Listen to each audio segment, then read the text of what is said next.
Was Shane and Shane with a song called Creed. You're on 94.9. It's 16 minutes past 4 and it's Tuesday afternoon. You know what that means? Yes, time for Creation Ministries International. And hey, I'm excited to let you know that we have Mr. Mark James again from New Zealand on the line. And good afternoon, Mark James. How are you? Good afternoon. I'm fine, thank you, Mick. Good afternoon to you and good afternoon to all your listeners as well. It's awesome to have you back on again. We always love speaking to you over there in NZ. I believe there's been a bit of cold weather pushed through New Zealand as well. Yes. By the sounds of things, you're not having the best of weather over there at the moment. We've had a bit of it ourselves, lots of rain, lots of cold, lots of wind. Well, I am a pluviophile, so when you say not so good weather, I actually love the rain. Okay, that's fine. Yeah. I'm not such a big fan, to be honest.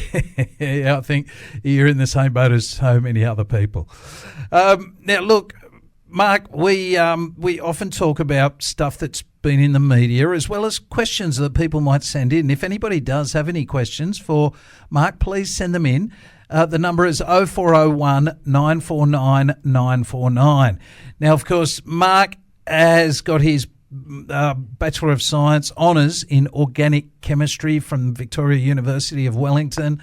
And, he's a super smart guy that can answer so many questions.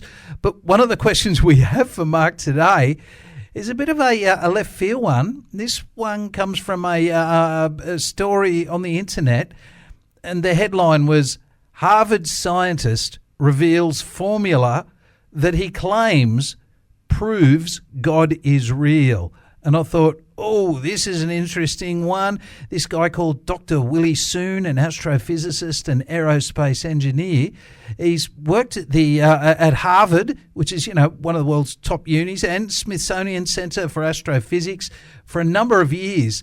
And for a guy to say that, I just thought, wow, we should probably be talking about that one. So what do you reckon, Mark?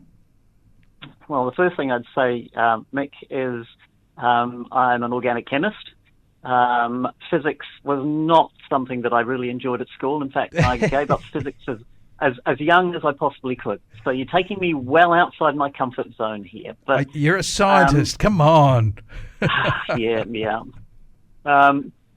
You know what? I've had a look at the articles and the information about this Dr. Willie Soon, and his argument really is based on the fine tuning of the universe. Basically, there's all these physical constants that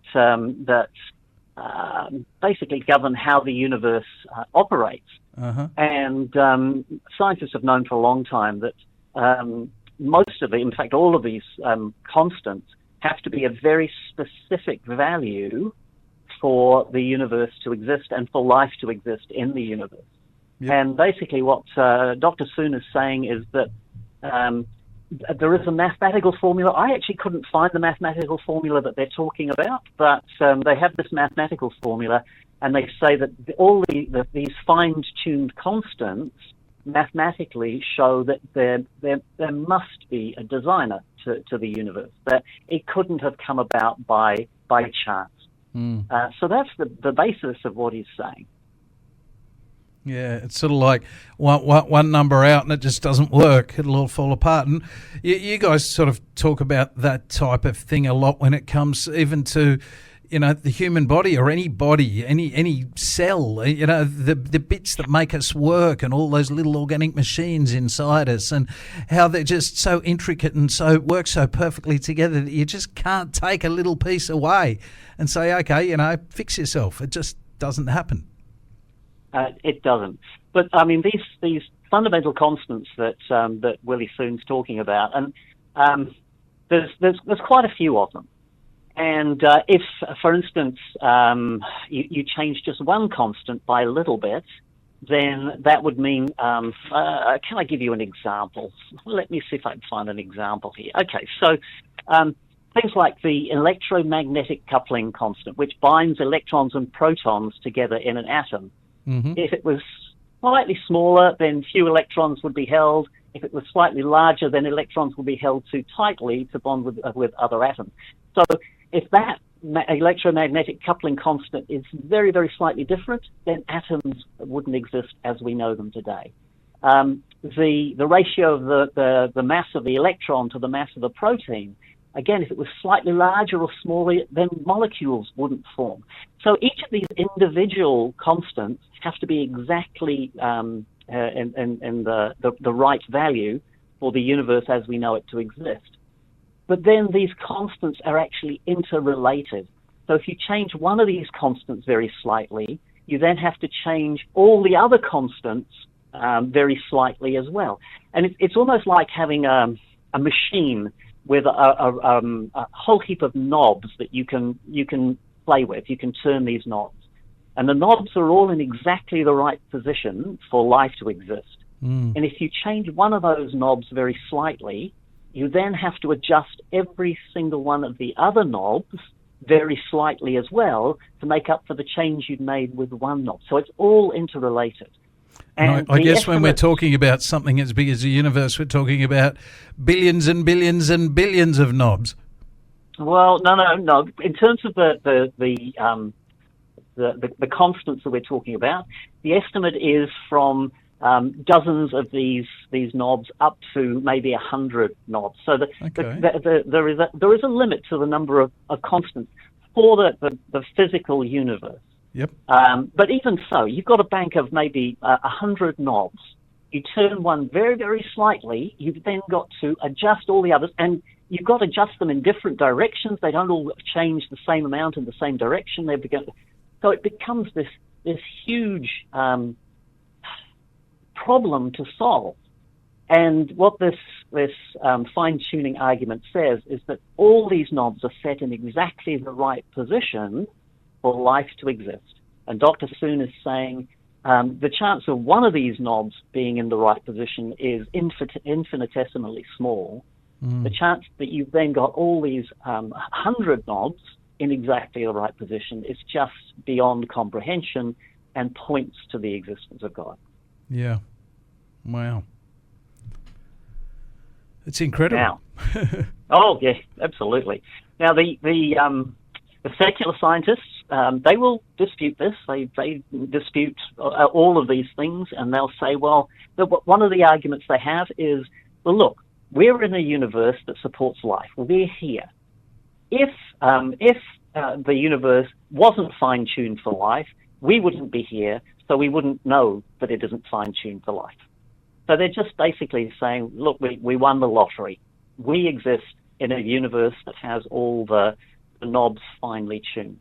It's not a very satisfying solution to the problem, but it's pretty much the only solution that the secular scientists can come up with, is that we exist in the universe with all these knobs finely tuned to allow life. And because the universe allows life, we can see that it allows life, and therefore, they walk away with a big smile on their face. They've solved the problem, but they haven't. Yes. Wow. And now this guy, was he actually a Christian? You know what? I'm assuming he is, because he is pointing to the existence of God. Is he? Well, he's a believer in God. Is he a believer in the Christian God? I haven't done enough research to find that out, to be honest, Mick. Dr. Soon sounds like he might be Korean. Certainly, Korean has a very high Christian population, but I can't tell you for certain whether he's a Christian or not. Yeah. Just for him to come up with that, to just say, it proves that God is real. And yes, we see so many, intricate mathematical problems in the universe, and they all, just have to be perfect. As I said before, just like the body, it's amazing. And interesting headline. Dr. Soon is actually he's relying on the formula he's relying on was actually a guy by the name of Paul Dirac, who was a Cambridge mathematician, and he came up with this formula back in the 1960s. Yep. Now, Dirac apparently wasn't a Christian, but he basically came to the conclusion that there must be in fact, I think was it one of the famous scientists said at the time, it's as if some super intelligence has been monkeying with the physics of the universe. And okay, so they don't go so far as to say who the super intelligence is, but they can see that it points to this super intelligence that's created the universe, and the indication is that the divine creator is a great mathematician of the highest order. That's a quote from Dr. Soon. That the divine creator is a great mathematician of the highest order. Yes. Well, we kind of know that. You are on 94.9. It is 26 minutes past 4. We're going to go into a little break. We've got Lauren Daigle coming up with Thank God I Do. We'll have some traffic and weather, and we'll come back to Mark James from Creation Ministries in New Zealand. Hey, if you have any questions for Mark James, please send them through to our text line. Just SMS 0401 949 949. That was We Are Messengers with Power. You're on 94.9. It's 23 minutes to 5, and we have Mark James on the line from New Zealand, from Creation Ministries International.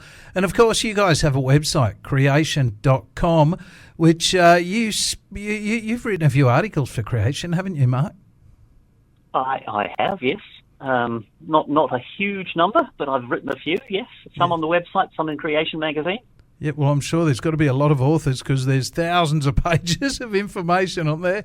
It's a great resource. If anyone ever has any questions and you don't send them through to our text line, which is 0401 949 949, of course, you can go to Creation anytime and look up the any question you've got. Just type it in and it'll probably throw an answer at you. It's absolutely awesome. Yes. Now, Mark, I wanted to ask you a little bit about a theory that's out there called the multiverse theory. Yes. When you've got a situation where the universe we're in seems so incredibly finely tuned, you start to have a crisis, I suppose. If you don't want to believe in God, you've got to work out some sort of way that we could possibly be in this universe that is so finely tuned without there being a creator. Yeah. And one of the ideas that secular scientists have come up with is what's called the multiverse. And we see TV shows about it. They're fairly spectacular, but they're also hard to believe. It is science fiction. It is science fiction. And you know what? Science fiction, I love science fiction. And science fiction, they can pretty much do anything they like because it's fiction. And the multiverse, effectively what they say is there are an infinite number of universes, and because there are an infinite number of universes, we've got all these fine-tuned constants. These constants are going to be differently tuned in every single universe. Well, in every universe, they're going to be differently tuned. And eventually, there has to be, probably, the likelihood is that there will be a universe where all these constants are tuned in such a way that it allows for life. And that's why we're here. We've struck the jackpot. We live in the one universe out of the multiverse that has everything fine-tuned for life. If we weren't living in that universe, then we wouldn't know it because we wouldn't exist. We live in that universe, and therefore we exist. And therefore we can come up with these hypotheses about the multiverse. And I assume the guys with the theory of the multiverse don't believe you can travel from one to another. You know what? They probably think they'd like to be able to, but at this stage, no. It's a crazy theory. But there's an awful lot of highly respected scientists who think that it might actually be the solution to this problem that they have. Yeah, this one just happens to be the Goldilocks multiverse or universe. Yeah, but we actually have a very good DVD with a talk by a guy by the name of Spike Saris. And he says, well, if you take this thing to its logical conclusion, there's an infinite number of universes. The multiverse is an infinite number of universes. And therefore, there will be an infinite, if this is true, there will be an infinite number of universes with you in it, Mick, and with me in it. Okay. And every time we have to make a decision, we'll have a number of different solutions, solutions to that decision that we have to make. And each time we make that decision, there will be a whole heap more universes, because you might make one decision in one universe, another decision, that's another universe. So the number of universes just expanding all the time, and there are infinite number of universes with us in it, and it just becomes logically absurd. Yeah. But like I say, if you don't want to believe in God, then you have to come up with an explanation for why we are living in this universe that we're in. And if the multiverse is the solution for you, then it's a belief system. It can't actually be tested scientifically, because science can only be used to test what's inside the universe we're in. So this multiverse idea cannot be tested scientifically. It just can't be. Yeah. So it's a belief system, and it's an alternate belief system which they put together to avoid the possibility that there is a creator God. Yeah. Yeah, wow. What about, I mean, we were talking before about the mathematician, Dr. Soon. He wouldn't believe in a multiverse because he'd see it as a mathematical impossibility. It's a cop-out. And I would be, I can't speak for Dr. Soon, but I would suggest that if he is using maths to point to God, then he probably doesn't believe in the multiverse. Yeah. And it is a belief system. It really is a belief system. It's a secular belief system to avoid the possibility that there might be a creator God that these people have to be accountable to. Yes, yes. Now, Mark, you were talking about, this whole mathematical system and how these mathematical sort of formulas just have to be perfect to work. I've heard something similar to that in the past. We've had other creation ministry speakers, probably quite a long time ago, talk about this system in our own universe, and they call it a Goldilocks theory. Yeah, and this is basically fine-tuning of all the physics of where we are in the solar system. The position of the Earth relative to the Sun. We have to be within a distance from the Sun where water can exist. And there's only a very small band. Yeah. So when they talk about, there was water on Mars once, do you think there was?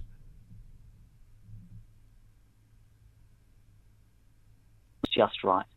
And there are all sorts of other physical aspects of the solar system that, if they were slightly different, then life wouldn't exist on this planet. Things like the gas giants, the big planets, Jupiter and Saturn and Neptune and Uranus. They're essential for life on this planet because they basically hoover up all the asteroids, or not all the asteroids, but they hoover up asteroids in the outer reaches of the solar system, and that stops those asteroids coming towards Earth and crashing on Earth. So wow. The existence of those giant planets is essential. And there's all sorts of other things like this that just point to the fact that the solar system we live in has been designed perfectly for life on this planet, for intelligent life on this planet, but not just for us to live, but also to examine the universe. I mean, we have an atmosphere that is ideal for life. But it's also it's transparent, so we can see out and look at the universe. We have a moon that is 400 times smaller than the sun, but it's 400 times closer to us than the sun. So that in a total eclipse, the moon actually covers the sun completely, and that's allowed us to actually work out how the sun operates. So all these things, not just designed for life, but designed for the intelligent life that is here on Earth, to be able to examine the universe, to experiment, to look at the wonder of it all. Just incredible. Yeah. I mean, we are, I guess, we're not fortunate. We are blessed. We have been created by the Lord and put in this place. and it just seems that everything is so perfect. And whilst there's so many people out there trying to point in different directions, it just seems kind of obvious that there is only one direction. I suppose I do have to say it was created perfect. Mick, it's not perfect now. We live in a fallen world. Yep. And what we see is sort of a shadow of the former creation. And because of Adam's rebellion, we are living in a cursed world. Yes, absolutely. And and even this cursed world, we just look at it with absolute awe. Hey, I've got an interesting one for you. Yep. Atoms. There's a nucleus, and there are electrons whizzing around the outside of the nucleus. Yep. We've been talking about the solar system. Mm-hmm. So I've got a little question for you. If we were to make the nucleus, so we would to scale things up, just to give you an idea of the dimensions here, if we were to scale things up so that the nucleus was the size of the sun, how far away do you think the electrons would be orbiting? Okay, so we've got the different planets in the solar system. So here's some choices for you, Mick. If we were to enlarge the nucleus to the size of the sun, yep, would the electrons be orbiting at the distance that the Earth is from the sun? I'll take a stab at it only because it sounds cool. Yes. Yep. Yes. So you're going to say the Earth distance. Yep. Okay. So you're not going to go for Jupiter or Saturn or Uranus. It could be any one of them, I guess, because aren't they all at slightly different distances? They are all at different distances, yes. But if you do the calculations, the first electron would be orbiting the sun at 13 times the distance, the average distance that the planet Pluto orbits the sun. 13 times that distance to the first electron. Wow. And you look at that and you think, okay, that's a huge amount of empty space between the nucleus and the first electron. And that's the first electron and the first electron shell. And then there are electron shells that are further away. And we look at this world, and I mean, I'm looking at my desk here, and it looks solid. I mean, I can knock it. Yep. Why can't I push one finger through the other one? Well, you know what? And you can't, because there's an electrostatic interaction between the atoms in your hand or my hand and the atoms in the desk. Yep. But effectively, what I'm looking at is just it's empty space. It is empty space. If the nuclei are so small, and then you've got this electron that is so far away between the nucleus and the first electron, it's empty space. Yep. And that's what this whole universe is made up of. And we have these atoms, and we think, atoms, yeah, they've got protons, and they've got neutrons, and they've got these electrons whizzing around. But most of an atom is just nothing. Yeah. It's empty space. And again, you look at something like that, the design of it and how it works, it is just... And you then know, you have to know that the mass of the electron and the mass of the proton have to be in exactly the right ratio so that those electrons will orbit the nucleus. Again, if the mass difference between the two was, the mass ratio between the two was slightly different, the electrons would either fly off because they weren't being held in place, or they would just career into the nucleus, and that would be the end of it. Yeah, it's made so perfectly, it just works. Mark James. You know what? Yes? We serve an awesome God. We follow after an awesome God.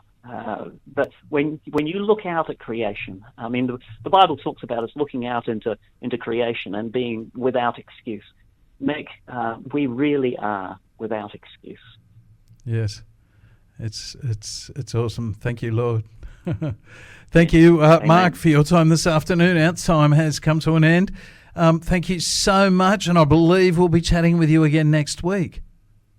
Yes, we will. Hopefully we'll choose a topic that doesn't stretch me quite so much as today's topic has. Oh, no, that was exciting. That was quite interesting. Really appreciated it. Thank you so much, Mr. Mark James. You are on 94.9. It is 9 minutes to 5.